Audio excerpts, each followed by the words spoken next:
Warning. You are now tuned in to 7 Mile Radio. 7 Mile Radio.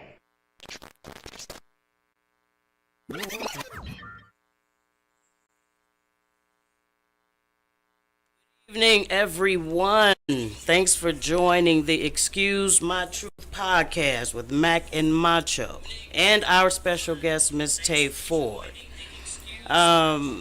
We want to thank Mr. Mr. Potathon himself. He had an awesome event. Yeah. Many more to come. Many more to come, man. It was dope, man. All of the vendors. Somebody's phone is up. Turn that volume on that phone down, Macho.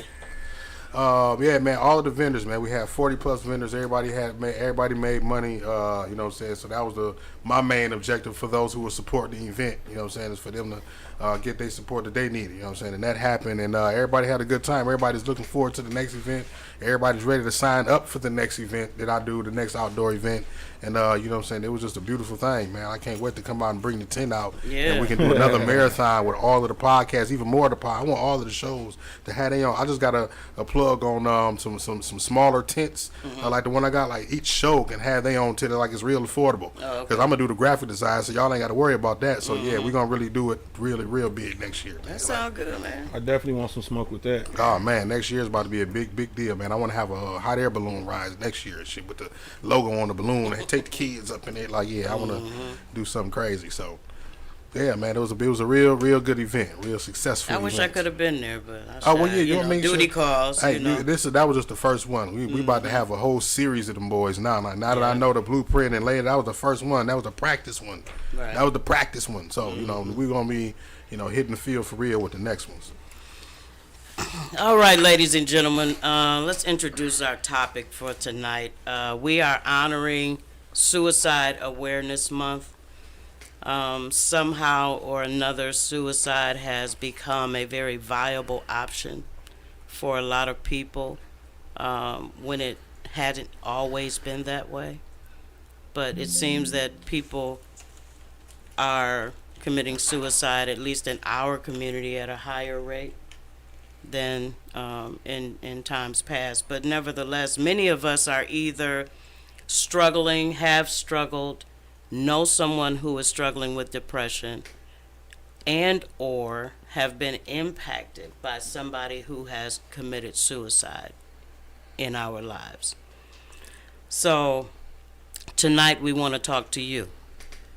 We do have a call-in number. It is 313-723-0481. If you are in a crisis right now, you can dial pound 988.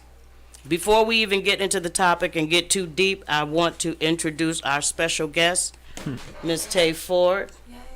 She is a... That's cool. Applause. Round of applause. She is a master's level licensed clinical counselor, social worker. She has her hands in a lot of different community events. One specifically we want to talk about tonight is the Suicide Prevention Walk, which will be happening on October 8th. I want to give Tay an opportunity to introduce herself, her credentials, the other things that she has her hands in the pot in, and I want her to lead us off in this suicide conversation. Yes, well, first, before I even get started, I want to just say thank you to both of you for not only honoring Suicide Prevention Month, but just allowing us to have this conversation around something that has been so stigmatized in our community. Right. So I truly appreciate that. It takes all of us to just start speaking and utilizing our voices, because our voices is powerful and destigmatizing what suicide is and what it's doing to our community. Absolutely. So again, thank you. My name is Tay Ford. I am a licensed clinical professional counselor. A professional counselor. Yes. I am a mental health advocate. I am also someone who attempted suicide. I am someone that struggled with depression and anxiety. I am someone that has, even when I had my son, actually before finding out I was pregnant, attempted suicide and ended up finding out that I was pregnant with my son. So I am someone that has not only advocates but also lived through those experiences too. Right. Which makes for the better advocation. Yes, because you can identify. Yes. And it's so important that we don't hold in our stories, but we realize that that the things that we've been through, the things that we think were a mess is a message. Those things that we think were a test is a testimony. So utilizing them for our voices.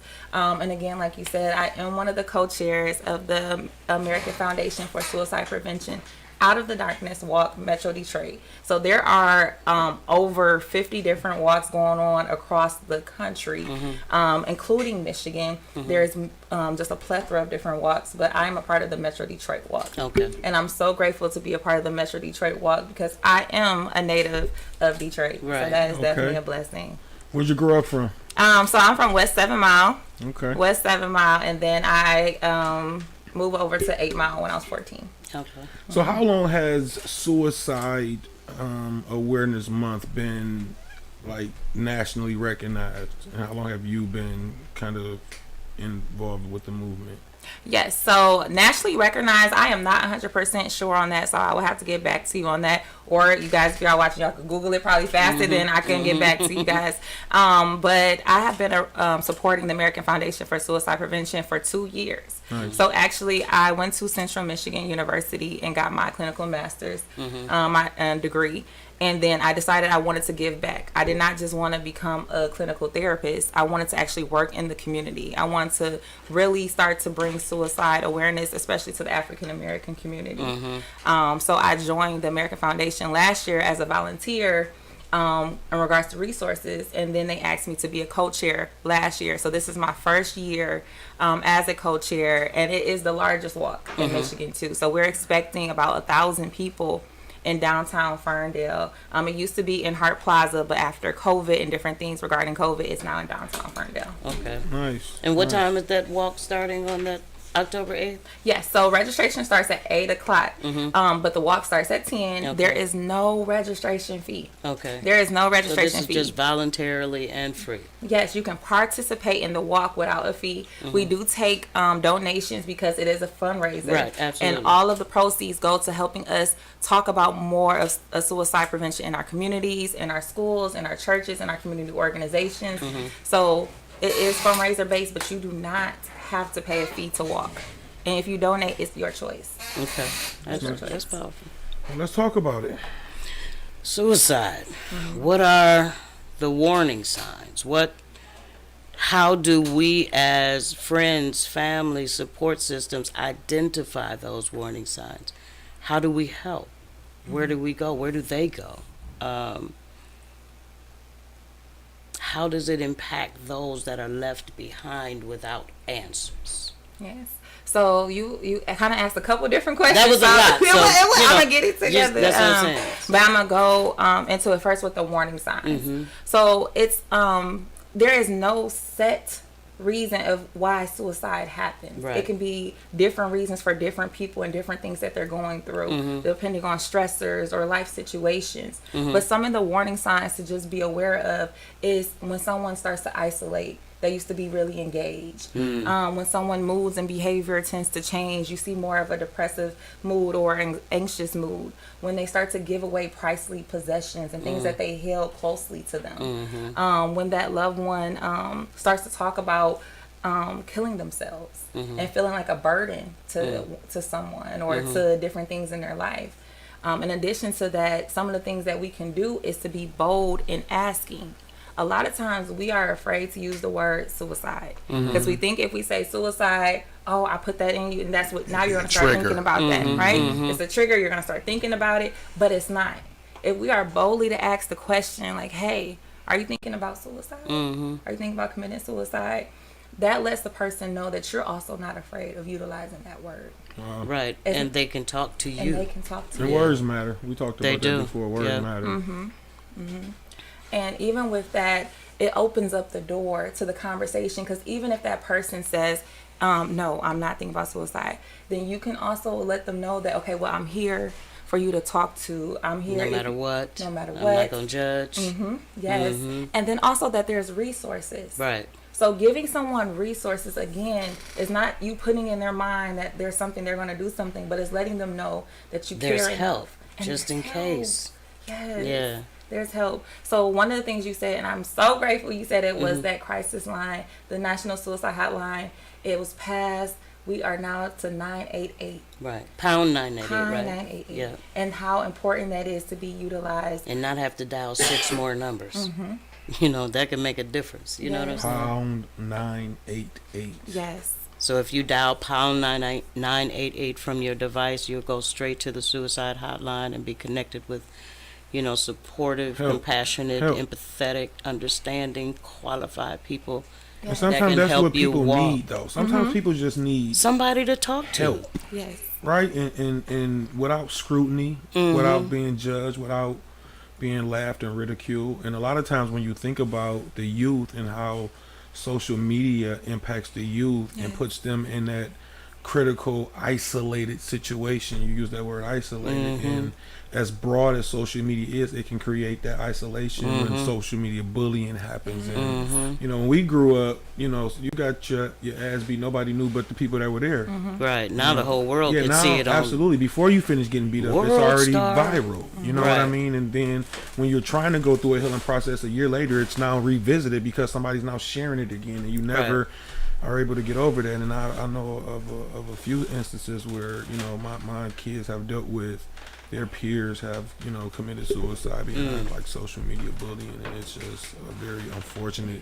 And then to the family and those that are still left behind, like, you have so many answers and you be so lost because, you know, you imagine the suffering that your loved one went through and taking their own life. That's different, you know.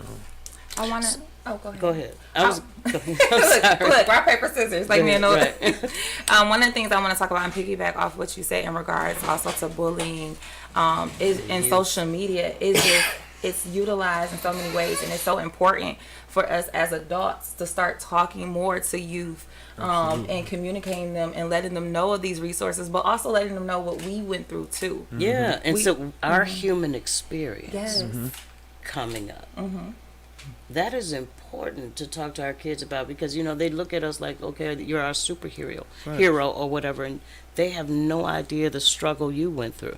And so the more you open up to them and share with them, like, it wasn't easy for me either, or, you know, I had struggles too, or, you know, I had a hard time at this too. It gives them a way of identifying with you on a different level, just as a human and not as a parent, you know? I'm so grateful for the relationship that me and Noah have because as he got older, and I actually experienced depression again around 2019, right before COVID, and then we talked about what I was going through. We talked about what I was experiencing. And how old is your son? He is 11 now. Okay. And if you know Noah, he is at every event, everything I've been through. When I graduated college, he was right there. He is my right-hand man. And even with the suicide prevention, he also helps me host those tables. Okay. And he helps me to communicate in the community that youth can be an advocate too. Absolutely. And he could probably reach a young person that probably would not. Man, the Bible says Not out of the that you mouth of couldn't reach 'em, babes but and yeah. sucklings. So definitely, I love it. I love it. Yes. And then I wanted to also bring up, because I think it's very important, especially in the African American community, that we talk about suicide, is because even though suicide has went down as far as decreased to the 12th leading cause of death, it used to be the 10th, it's now the 12th, it has actually increased in regards to African Americans dying by suicide within the last few years. In addition to that, black men lead that in the age group of 24 to 35. And then it is black women. So it's very important that we continue to talk about suicide. We open up those doors for resources. There is therapy for black men on any social media platforms. You can actually search this. It says therapy for black men. You can search that in your engine or whatever case, and it comes up with different resources. It's so important that we talk about it because a lot of our men's voices are being silent. A lot of our women voices are being silent, and it's not just because of hardships, but it's also because of expectations. Let's talk about that in the black community, mental health in the black community. The whole stigma that used to be there. If you went to a therapist years ago, that meant you were crazy. Something was wrong with you. It wasn't as encouraged or as prevalent as it is today, right? So do you think some of that is still the stigma? Like getting help means you're weak, and we got to be strong because we black and we strong. Like, do you think some of that is stigma, that we don't seek the help, or do you think it's systematic that the help isn't available, or you know what I'm saying? So I think it's a mixture of different things. Okay. But one thing I will say is that there is a surplus of African American men and women seeking mental health professionals, also seeking mental health professionals for their children. School counselors are being utilized even more. Outside of that, so it's so important that we just continue to see that and keep pushing it. The more we talk about it, the more we normalize it. Yes, and then there's more black clinicians. So previously, and it still is, the majority of clinicians are not of African American or minority, right? But there is now an increase of more individuals going to school and getting their degree. So it's more people of color you're seeing in therapist fields. Which is allowing the opportunity for you to see somebody that looks like you, and for you to be able to talk to that person, and also relate. And I think that is important. They can understand your experience. Yeah. I think also what's important is the opportunity in regards to the fact that, like you said, a lot of stigma that holds us back is that we do feel like it's weak if we talk about certain things, but we have to be okay with talking about more than just depression and anxiety. Those are not the only mental health illnesses that are out there, but those are the only ones that sometimes we feel comfortable enough talking about because everybody talks about them, but we're afraid to talk about bipolar or borderline or schizophrenic or different things of that nature. But those things are affecting our African American disorders and such. Yes, and learning about it does not weaken you. It makes you stronger. Right. It makes you because stronger. at least if you learn about it, you'll be able to identify it. Yes. Not necessarily only within yourself, but you'll be able to see some of the signs and symptoms in other people. And then people be dealing with traumas from childhood experiences, right? You know what I mean? And when you don't get the help and you don't have an outlet and you bottle that stuff in, and to your point where with most men, the inferiority complex, like, so I've raised to be tough, and I've raised to be, I can't cry and I can't be emotional, I can't be sensitive, I can't have these type of realistic, human feelings because of what was taught to me from the age of a kid. You understand what I mean? So you've, been conditioned, right? So now when you're grown and to the point where like you put yourself in that corner and you like don't want to live no more, and that's just like, and I've, when a person again goes through the suicide process, you figure like, was life really, you know what I mean? And because you say you've attempted, right? Where were you to the point where life just wasn't worth living anymore, even when you had like your right hand man? Like how did it get into there? Yes. So for me, it was the fact of feeling as though I couldn't help myself. So it was 2 times, and I'll tell you about both times. Both times was a little bit different. So I'm gonna tell you about the first time. That's actually when I found out I was pregnant. So when I found out I was pregnant with my son, or right before I did, it was the feeling as though I wasn't reaching the expectations of my parents and my family. So I was in college. I was 19 years old. I was kind of doing so-so in school, but at the same time, I was doing all these different things that I felt like my parents would not approve of. So I felt like I was hiding. I felt like I was acting like somebody else and not being myself. I wore contacts. I wore weave. I wore things that I felt like was shielding me from being who I was, because I didn't want nobody to see the real me. I wanted them to see the perfect Tay. I wanted them to see this person that I put on. This performance, and I was getting tired of putting on that performance. Say that. And I ended up taking a bottle of pills, and a few hours later, throwing up profusely, and then less than 24 hours later, finding out I was pregnant. And I always say that my son really saved my life in that instance. The second time was like I said, 2019. At this time, I'm about 29, turning 30 years old. And during this time, it was really my parents were both sick. Both my parents, my dad had lung cancer. My mom, she had kidney failure also. She had amputation of both her feet, and she was in a nursing home. And that was right when like COVID started to happen, and you couldn't go into the nursing homes. And we had to see her on the outside window. Then my relationship had ended. All these different things and all these different factors were happening at one time, and I felt out of control. Like I felt like I wasn't enough. I wasn't enough for my parents. I wasn't enough for the relationship. I felt like my son was better off staying with his dad because I felt like everything was spiraling. And a lot of times I felt like I was a burden to my friends and to loved ones because I didn't want to tell them what I was going on, because to everybody else I was a positive Tay. Right. I was always happy. So I didn't want people to know this, but inside I felt so hopeless and like it was a void. So it was days that I laid on the floor and just cried. And it was two things that happened. I had one friend, Angela Burgess, she came over and she just sat there and she just laid with me on the ground and she let me cry. And then with another instance, my mom, I called her and I was crying on the phone and she let me cry, and she's in a nursing home and she let me cry for maybe an hour straight, and she was like, okay, you done, because I need you to get up now. Right. And it was those moments that people allowed me to just release. But a lot of times some people don't get that. Yeah, and that helps, because if you have to constantly suppress, I mean, geez, what do you do with that? How do you process that? How do you internalize all of that for so long? Eventually it's going to boil over into something. Prayerfully not rage, prayerfully not suicide, but that tends to be the case. I've been there too. I was a teenager, very depressed, very suicidal. I even called my school, told them I wasn't coming back. I was going to kill myself that day. And I convinced my mom that I was sick and I couldn't go to school that day, so everybody was going to work, everybody was going to school. My mom was a cop, but she always had another gun at home, but I couldn't find it. So by the time everybody got home, I still couldn't find it.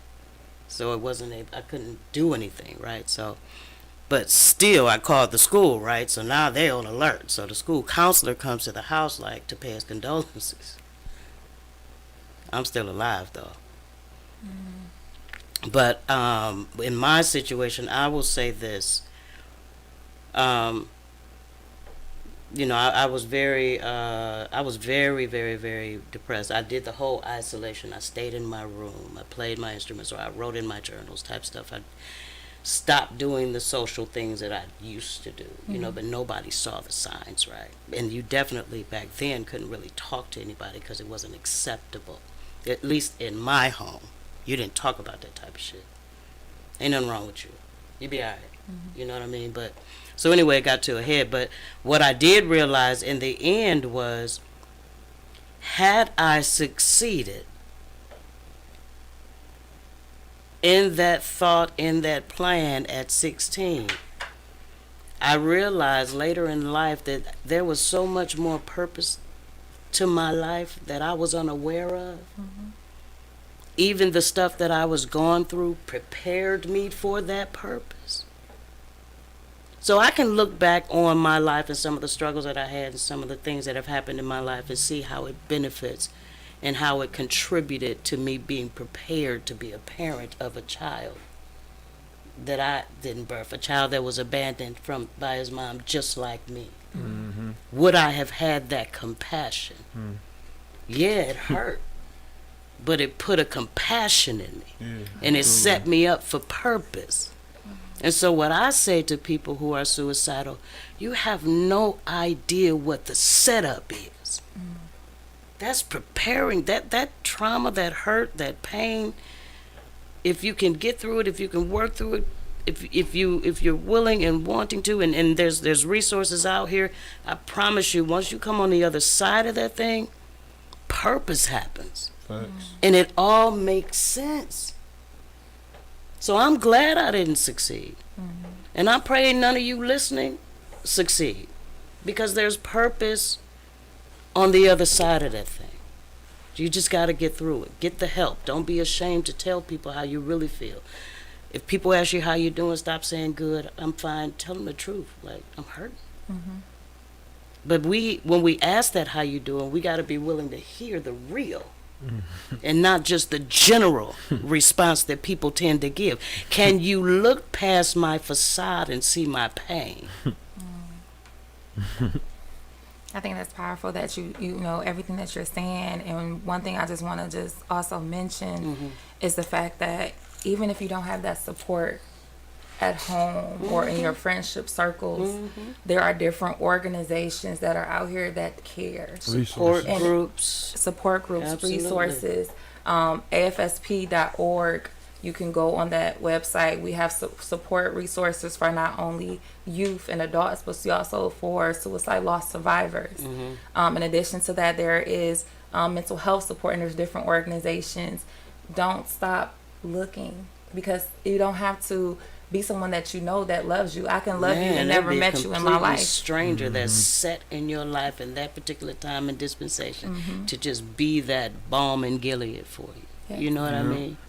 I remember, man, my childhood friend, we were skipping school, and I decided to go back, and they played a game of Russian roulette, and he lost his life. Playing the game? So it wasn't like an intentional suicide. No, it was accidental suicide. It was accidental. Okay. But the impact. Yeah, you know what I mean? And it was just the first time, like, we just experienced anybody taking their own life, right? We didn't even know what Russian roulette was. You know what I mean? But when you think about just the traumas that, again, that impact each individual differently, right? And thankfully for, you know, God's angels, that you were not successful in either attempt. You know what I mean? And what parallels to what DMAC was saying is about purpose, right? And when you have purpose, it is a beautiful thing when you're able to identify and get that help and understand that resources are available, right? Pound 988, it's available. ASP.org is available. There's help out there, right? Your walk, right? Right? That's a powerful thing, right? And so now you don't have to take your own life. You know what I mean? There's purpose. There's people who love you. You know what I mean? Like you have somebody who loves you, and that's what you gotta understand. And that's a statement in and of itself, because remember I said I called the school, right? The school is who intervened, because they considered it a cry for help. They petitioned the court to give me some help, even though my people wouldn't. So they intervened. It wasn't close family or friends. It was just the mere fact that I made this one phone call before I thought to do what I was going to do, and that was something that alarmed them, and they were astute and aware enough, you know, to dig a little deeper. So I think that's what really saved my life. No, absolutely. You know, The fact that you said to listen and to be aware, that right there can be a changer in so many people's lives. And we all have that capability to share with each other, is to truly listen to each other and truly be aware. And you don't have to, you know, we don't have to put on our cape. right. We don't have to be superheroes and, oh, I gotta go save this person because they said this.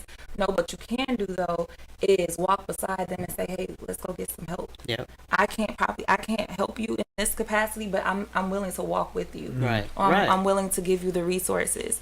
At our walk, that will be October 8th in downtown Ferndale, we will have over 30 nonprofit organizations there in our resource area, all the way from support with homelessness, foster care.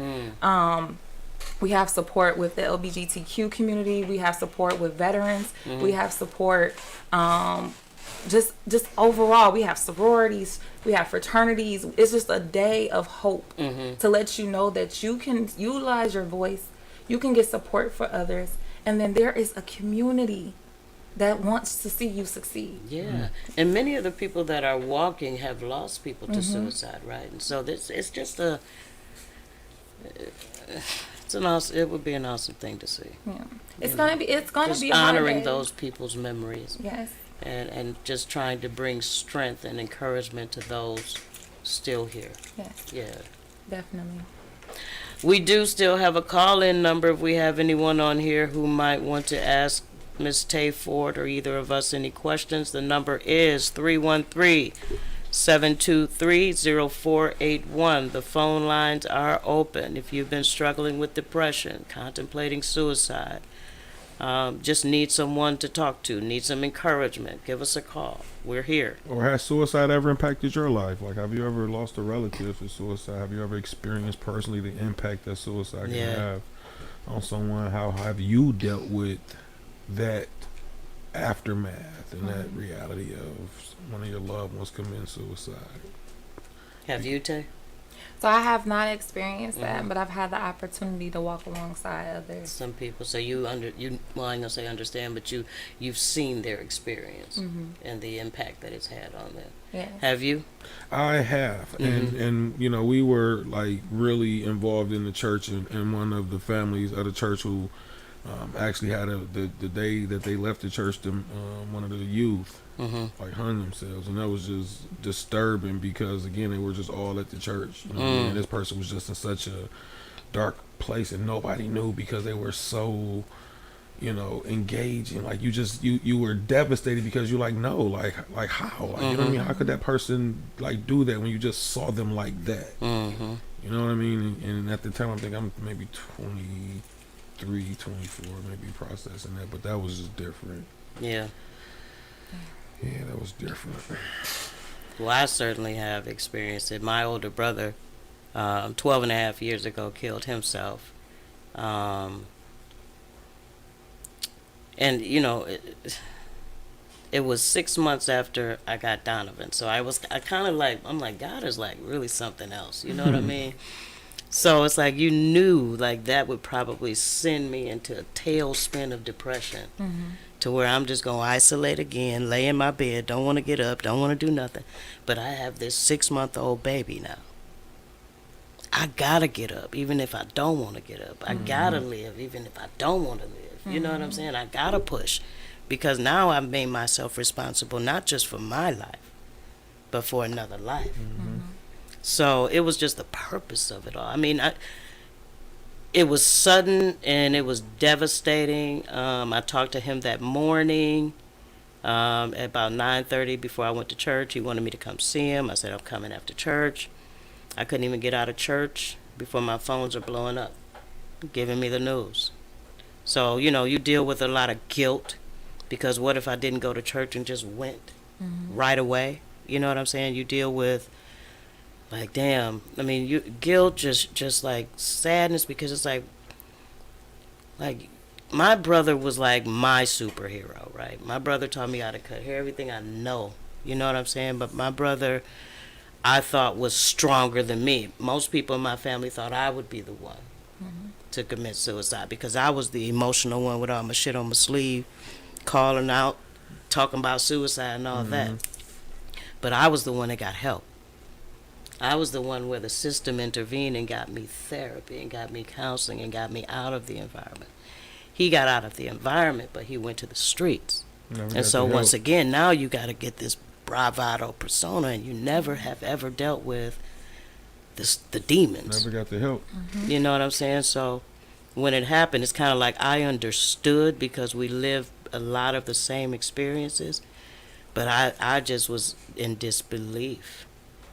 I was in complete disbelief, and it was like And did he have children? He has 2 daughters. One is, Wow. she has 2 children, so he has 2 grandchildren, and he has a younger daughter who's at the University of Texas. Wow. Yeah. So, for me to think, in my thoughts, like he had to have been just truly just hopeless.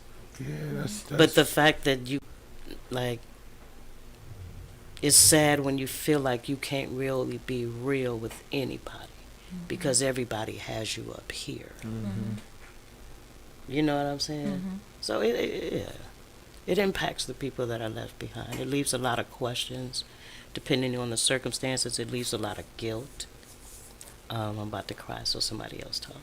Well, because you talked about the expectations of your parents, and you know, and that's a lot of pressure, and even I, who for the last 6 years were basically, you know, single father raising 3 kids, and I know I used to put a lot of pressure on my kids, but the one thing that I used to try to always do was allow them to be them and give them me as an open outlet. You know what I mean? Very transparent. And some conversations I know we gonna cry. You know what I mean? And in some conversations we gonna laugh. But just know that like in every conversation, you know what I mean? Like we can have honest conversation. You know what I mean? You don't never feel like you can't have that tough conversation. And raising two girls, you know what I mean? Like it was different, you know what I mean? Because we had to have that bond, right? The communication, like in my daughter's experience, their first with me, you know what I mean, at the helm, you know what I mean? Cycles and bra shopping and, you know what I mean, like with daddy, it was different, you know, but it was just where I wanted to make sure that I, as much as I could, didn't put that level of pressure on them to make them feel like they had to be perfect or couldn't disappoint or couldn't make no mistakes, you know what I mean? And when you think about that, and back to D-Mac's point, because like as a father, like my kids have always, and again, I'm not comparing my mental stability to anybody else's, because I've dealt with, you know, again, my brother like to call them childhood adverse experiences, you know what I mean? But as a, you know, him as a father, like I had to be in a different space where, like, you know, he has two kids, right? And for most men, right, when you have those kids, that's your stamp, you know what I mean? So I can't even really imagine what your brother went through in that moment and what his kids had to go through to even, and what they're still dealing with to this day. You know, it still impacts them. We got a call in. What's going on, caller? And where you calling from? Hello, my name is Charmaine. I'm calling from Detroit. Detroit. What's up, Charmaine? Hey, How are Char. Hey, hey. Talk to us. What's going on with you? Okay, so I want to thank you all for this conversation, and want to thank Simone personally for inviting me to be a part of this conversation. And just want to share my experience. And so, you know, a couple of you all said some things that really resonated. Like Tay, I definitely understand a lot of the things that I was going to say about what my triggers were parallel to some of yours. And, of course, you know, Damone, I know what you've been through and what we struggle with. But just really quick, first I want to say I'm a survivor because I have tried it more times than I wish to admit. And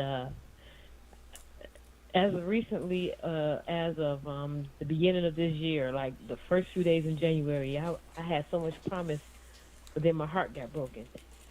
And every time my heart gets broken or one thing happened, it's like a domino effect of everything. I just go back into my mind of everything that ever hurt me, and that just started making me feel like life isn't worth it.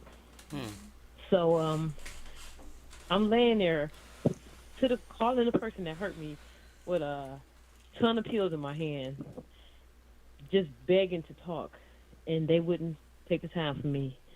And I just started praying to God, and I said, Lord, if you just give me the strength, if you just save me from this mindset, from this pain, I promise you, I will never do this again. So here we are, the 10th month, almost into the 10th month, and I haven't had that thought again. I mean, I've gotten down and said, hey, I feel like I may be better off dead, but at the end of the day, you know, I just pull myself up from my bootstraps, and I just get back up and keep going. I may get in my depressions, like I'm just now coming out of one where my friends and family don't know, because I get up, I show up, I be there for everybody, but when I come home, I take off my clothes, I cry myself to sleep. The silence. I stay in the house. I don't do my hair. I don't do anything until the next event. I make myself up to go to work, and I come back home. It's like, you know, you wake up, start, repeat. You know, you keep doing the same thing over and over again, and it's like it's like a conditioned depression. You have it contained. It's almost like a functional drug addict. But just real quick, so some of my triggers or things that have caused me to be in that mind space was number one, my as the male, I'm sorry I don't know your name, sir, but Macho. Child, Marco, nice to meet you, and thank you. Congratulations nice on this well. wonderful program. Thank you. Thank you, sir. So basically, yes, of course. Thank you. Childhood trauma. I've dealt with it on several levels. Number one, in-home abuse, and just seeing all the fighting and the discord in my family. That did it for me. And then, so I go to, I'm at home. Then I go to school. I get bullied. So I was bullied throughout school up until I graduated. I was bullied. Wow. So, which caused me to go out into the world and look for love in the wrong way. And whenever I tried to do all these different calisthenics to be what people wanted me to be, I never was good enough. So it never was enough. And so I found myself getting depressed again and going back into that space again. So take it a little further. So there's the childhood trauma. There's the hurt from everybody know what that feels like to be hurt and think that your world is over because that person broke your heart. So then you try to go into the world and be socially accepted. Or I go to work. I identify as a lesbian woman, masculine. And so at work, people didn't accept me. So I had it hard at work. So what would happen is I would constantly get into different little scenarios with people who had a discomfort for me, or they wanted to make it their business to make me lose my job because they didn't want anybody gay working with them. So what will happen is, instead of me responding respectfully and maturely, because I've always ran, I always retreated, I would just run and quit. So I wouldn't get in trouble or continue to let that type of treatment go on. Okay, so once again, I felt worthless. And so what I'm trying to say is that the same thing that happened to me as a child still happens now. The adult bullying, that's a real thing. Y'all didn't touch on that, but a lot of people in their adult life commit suicide because of adult bullying. People that call themselves your friends, they make a mockery of you, or you're not accepted in certain circles because you don't look a certain way, or because you don't have a certain thing, which is why I really respect the woman, Damone, because she, no matter what her level of life is, she never forgets where she comes from, and she looks at people's heart and their mindset, and she doesn't judge. And so I just want to thank, you all for what you're doing, and I know that there's people out there listening and may not have the strength to, or the mindset to let go of that thought process, and just know that I'm gonna leave y'all with this. Suicide, it's not that you want to kill yourself, you just want the pain to stop. So whatever that thing is making you hurt, remove yourself from it. If it's a person, if it's a job, if it's a family member, if it's the city of Detroit, if it's wherever you live, whatever is making you hurt, remove yourself from it. And God bless you all, and thank you for this opportunity. Thank you, Char. Thank you. Thank you for calling, Miss Char. Welcome. All righty, So, take care. Tay, what would you have to say about like cycles of depression? Like a person that finds themselves in a continual cycle of depression, like how do they find their way out of that? So one of the things, I actually want to just take a moment and really thank Shar. I wish we would have stayed on the phone with her just a little bit longer, because one of the things that kept coming up as I was listening was like that self-worth, going back to that childhood trauma, and not being able to heal. And when we don't take the time to heal, or we can't heal because life just continues to keep going, and we're not getting that help we need, it comes back. Yeah. Because a lot of times it's not just like we avoiding it, but that avoidance, it comes back. It's in just so on a many shelf, ways. and anything can knock it off that shelf. Yeah. Anything. So. Y'all making me think about. She said something that made me think about my homeboy that committed suicide a few years ago, and I had actually talked to him maybe a few days before. It was a Friday. I remember it was a Friday, and he inboxed me. He was going through something with his wife, something with his, with his woman at home, and I guess somebody had did something with her. And he jumped in my inbox asking me about it. I'm like, man, I ain't did nothing with you, because my birthday had just passed, and I guess he's seen the communication between me and her in the inbox about her getting tickets to my party or whatnot. So he's like, man, you messing around with my wife, and I'm like, oh, like, what are you talking about? Like, I mean, not only did I not know that was your wife, that ain't nobody I'm messing around with you. So it was that Friday that he hit that got that inbox, And Sunday, I remember distinctively because I had just interviewed Louis Farrakhan downtown. He was in at the Westin Hotel, and when I got back home, I was seeing "Rest in Peace" all up my timeline. For his name, "Rest in Peace" T-Ball T. And I asked one of the homeboys. He said, "Like, what happened?" And they said he killed himself because he thought somebody was messing with his girl. You know what I mean? So when she said that, just that comment, like, you don't want to kill yourself, you just want the pain to stop. Right? Yeah. Sometimes you just want to separate yourself or stop whatever it is going on that's caused you, and then you never know how long. What has been going on that drives a person to that point, and what would be the one thing that pushes them over the edge? You know what I mean? So that was just like, that all of that what she said and what y'all just said. It was like, yeah, see, you never know, what would be the breaking point? Because I'm thinking like, man, you did that over that, but you don't know but it's what so you don't many know what other things. things is going on. Yeah, he could have been abandoned or rejected by his mother. He could have, he could, and then a lot of people that, just like Shar said, you're out there looking for love in all the wrong places. You're giving out your purest heart to the wrong people.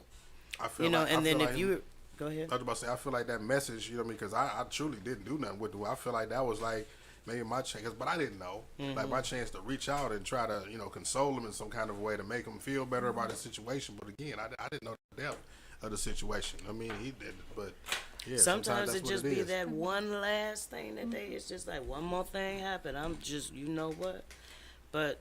I think it's one of the things you said is like in regards to that guilt we tend to take, because it's like, okay, I could have done this, I could have done this. That guilt. That's what I was gonna bring that up earlier when y'all was talking about that. Like I was feeling kind of guilty about it. Like that. I didn't. Was it me that he thought? Like was it somebody else? Or like what the hell?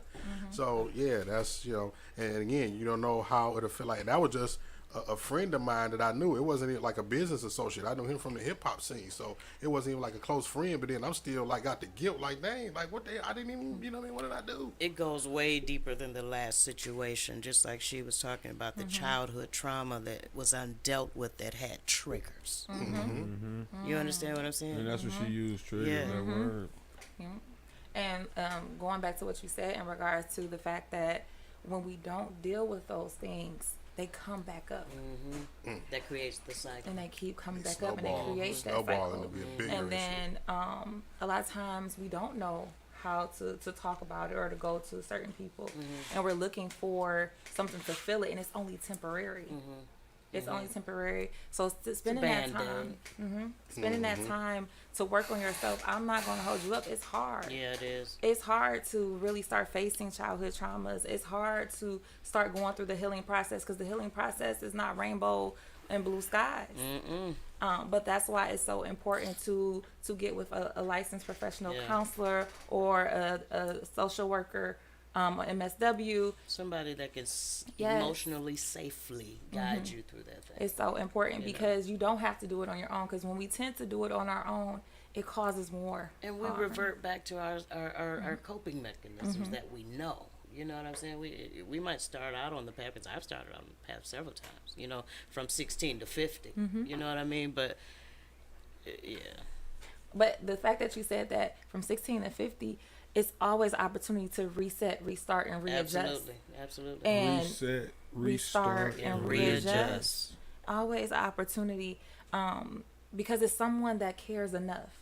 And it might be a complete stranger, but if someone cares enough to say, hey, okay, let's reset, let's restart, let's look at this at a different way. Even with Shar, and she's saying like she had these experiences for 10 months, that's something to celebrate with her. So let her know that, yes, you are seeing yourself for your self-worth, and that means something. Finally, That means something. And that's going to change the trajectory. Of your life and life circumstances. And what you said in regards to what can we start to do if it is a cycle of depression is knowing your signs, because we all have different signs of when we start to notice ourselves kind of like going into that depressed mood. We might stop talking to our friends. We might look at the phone. It goes from not wanting to talk to like you're like ignoring them completely. You're not, or you getting on the phone and you're being very surface level. Knowing your signs, because everybody's signs is different. Right. Also, in addition to that, is knowing or having some type of behavioral activation. And what behavioral activation is, doing activities that you enjoy. Like even if you write a list of things down, and when you get to that place, you get to pull that list out, because a lot of times we forget about it. And then having a safe person. A safe person is so important, where you can call and you can say, hey, it's just one of those days. I just need to talk. I just need you to sit here knowing who that safe person is, knowing who that safe environment is for it, and also knowing some activities. Like for me, I know when I'm starting to get kind of like in a funk, I will put on Princess and the Frog. I know that sounds corny, but I'm in love with like Raymond, and he like this got this one part when he be like, I'm from Shreveport, and it's just like it makes me laugh so hard. But it reminds me, because when you laugh hard, guess what you have to do? You have to breathe after. And sometimes, a lot of times, we hold in our breath so much because we are like going through so much. But when you breathe and you really exhale, it's a release. So those behavior activations, those doing activities, being around people that bring a different energy to you, those is what helps us in those cycles, depression, because sometimes you can't necessarily avoid it, Right. but you can prepare and have some things Be in the midst of it. proactive. Have some diversions. Like for me, I think, even today, I mean, still sometimes, like, I busy myself because it's the quiet silence that's my trigger. I don't like being alone. You know what I'm saying? My kid leave the house, he go hanging with his friends, and I'm sitting there like, I'll go find something to do. I done created things to do on my day off to make me work, even on my day off, so I don't have that idle time to where my mind is playing tricks. You know what I'm saying? And you got, like you said, you got to know yourself. You got to know what you need to do to make sure you're okay. And I'm not saying it in a sense of avoidance, because avoidance is counterproductive. But deal with it at the appropriate time. You know what I mean? Like, I called my niece, my brother's oldest daughter. I called her like 6-something in the morning. This was just the other day. I was having a moment, thinking about my brother and all this stuff. Pending this show, just all the thoughts, you know what I mean? And I called, and she was like, she answered. I'm like, you sleep? She's like, I was. I said, well, call me when you get up. She's like, no, I'm up. What's wrong? And I was silent. She's like, you feel alone? It's that type, you know what I'm saying? That's when you know, like you said, that person, that caring, compassionate, emphathetic, understanding presence or person. D-Mac, you having to deal with your brother committing suicide. Have you ever had individual therapy with a licensed therapist to Absolutely. I had to. Okay. I had to, because for my son's sake. Okay. You know what I'm saying? Because I'm like, okay, I cannot be completely unhealthy trying to raise a healthy child. And it's like, when I took on that responsibility, I took it on. And I really believe God knew, like, oh, you're going to need something. You're going to need something after what's pending. Because he knows everything. Absolutely. You know what I'm saying? He's like, he paves the way for certain things. So Donovan, like you said, Noah saved your life. Donovan probably saved my life. You know what I'm saying? At least he sustained my life. So it was difficult. That was hard. It's still hard. Like, this is him here. Okay. My niece, his oldest daughter. When my brother died, his ashes went to his daughters in North Carolina. And then, there was some relocations going on, and then they found themselves back here in Michigan. And his oldest daughter brought me this charm that says, always in my heart, and has a portion of his ashes in here. That's what's up. So he's representing with us tonight. D-Mac, the original D-Mac. Okay. Absolutely. No copyright infringement. You know. November 19th is National Lost Survivors Day. So if you know someone who lost a loved one to suicide, just love on them that day. There are events that will be taking place all across Michigan. You can go again to afsp.org/Michigan and see what we have going on. Okay. But there is National Lost Survivors Day too. November 19th, the day before my brother's birthday. Scorpio season. Crazy. Say that website again. So it's A as in Apple, FSP.org/Michigan. AFSP.org. What does ASFP stand for? Yes, so it's the American Foundation for Suicide Prevention. Okay. Yes. I love it. I love it. I love your movement, man, and I'm happy that someone who looks like us, someone who our young black queens can identify with, someone who is able to really not only have a voice but have a success story to now share. Right, that's so inspirational to like our young men and our young ladies. You know what I mean? Like that's dope. And you so tender in age, because again, like if they were listening intently, you say you were turning 30 in 2019, so you just scratching the surface of walking in your calling, right? And when you're walking in your calling, man, it's just a beautiful thing, and I just want to salute you and commend you. And we're glad that you brought your platform to Excuse My Truth podcast with Mac and Macho. Absolutely. And for that reason, she is also not only our special guest, but our Angel of the Week. Okay. Miss Tay Ford. And Macho's going to tell you what you will receive for being our Angel of the Week. I feel like I'm about to cry. I don't do So no, absolutely. We absolutely want to thank you for being an Angel of the Week. And with that being said, our best and biggest sponsor right now, Loyalty Breeds Loyalty, is going to bless you with some merchandise. I would definitely give you my contact information, and being like this weekend, just pull up on me and come grab something. You know what I mean? And just continue to do the work, right? Because you're absolutely an angel in every sense of the word. Because like I said, not only do you have experiences where you can absolutely relate to the youth, but you have a great platform now, and you are now giving back, and that is always what it's about. So salute to you and your whole movement. We appreciate you. I'm so grateful. I'll be real quick, because I will say this last couple of weeks has been extremely hard. Planning for the walk is not easy, but also just life in general. And as you may know, like I lost both my parents. Yes. They both passed not too long after that. And this has not been easy. This has not been easy, and I'm so grateful to be recognized, because it gets hard, and it gets really tiring. But one thing that I can honestly say is that I know that God kept me here for a reason. Absolutely. And I know for so many reasons, even in this field, I meet so many different people and so many different people that share their story with me, and I don't take it for granted. But I just want people to know that God can still use your mess, because I'm not perfect. I am far, far from perfect.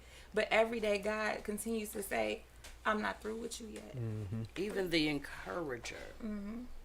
Even the helper. Needs help. You understand what I'm saying?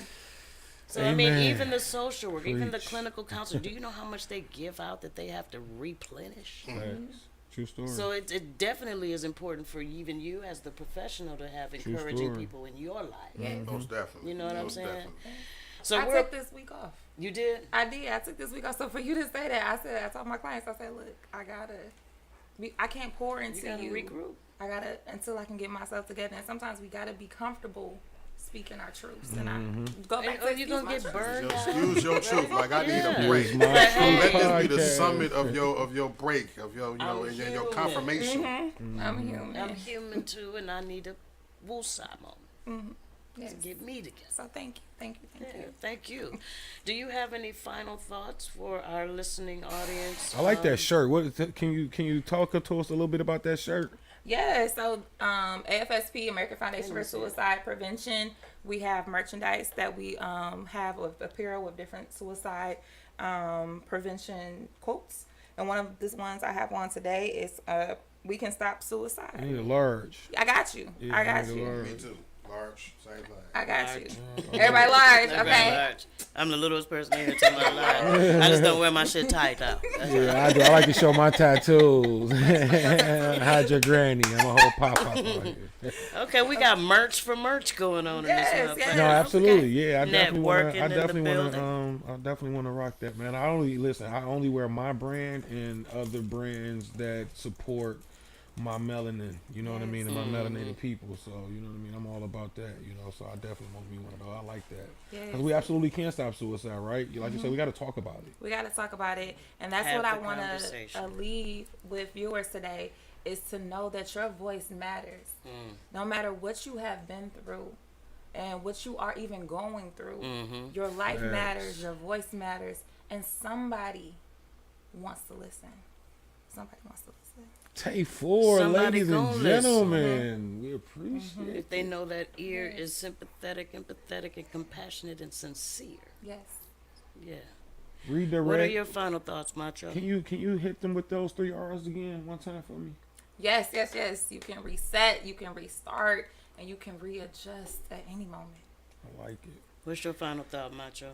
Man, I just want to thank the great Tay Ford for coming on to the show tonight. Yes. Clap. Excuse My Truth podcast with Mac and Macho. 7 Mile Radio, 7 Mile Update. We appreciate y'all. But I just want people to know, man, that there's resources out there, right? Pound 988. Right, afsp.org. It's resources out there, right? The walk is coming up on October the 8th. 8 a.m. registration, 10 a.m. the walk gets started. There's no fee. You can absolutely donate. It is a fundraiser. So listen, we spend a lot of money a lot of places. We waste frivolous money, right? This matters. This matters. Yes, it does. It absolutely matters. And I'm definitely going to commit to, you know what I mean, being a blessing and making a donation for that event.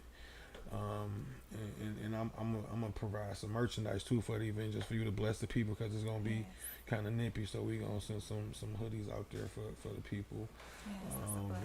But no, absolutely, man, and we appreciate it again coming out. But it's resources, and that's my final thought, man. It's resources, help out there. You can absolutely tap in with Macho. You can tap in with D-Mac. You can tap in with Mark D. You can tap in with Tay, and we can absolutely put you in the place to get you some help. And we also are available to listen. Right? You know what I mean? Like, our social media handles are all over this podcast tonight, so please do not shy away from tapping in. I just want to thank Tay once again for your taking the time out for your purpose. This is part of your purpose, just bringing awareness, sharing your story, so that other people who have your story can have somebody to identify with. So I appreciate your transparency. I appreciate your heart. Absolutely. And to those viewing, don't let your present condition dictate your future. Your life is in process. There is something greater later. There's something at the end of the struggle. Fight, push, seek help.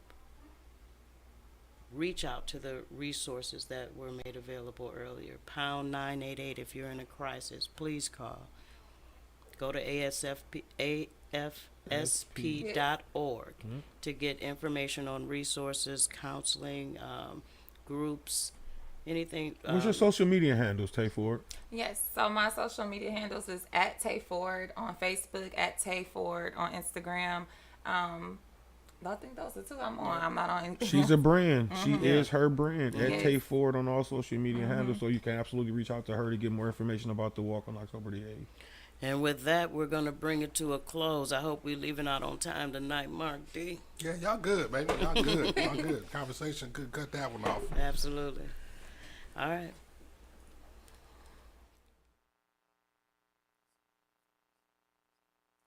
Warning. You are now tuned in to 7 Mile Radio.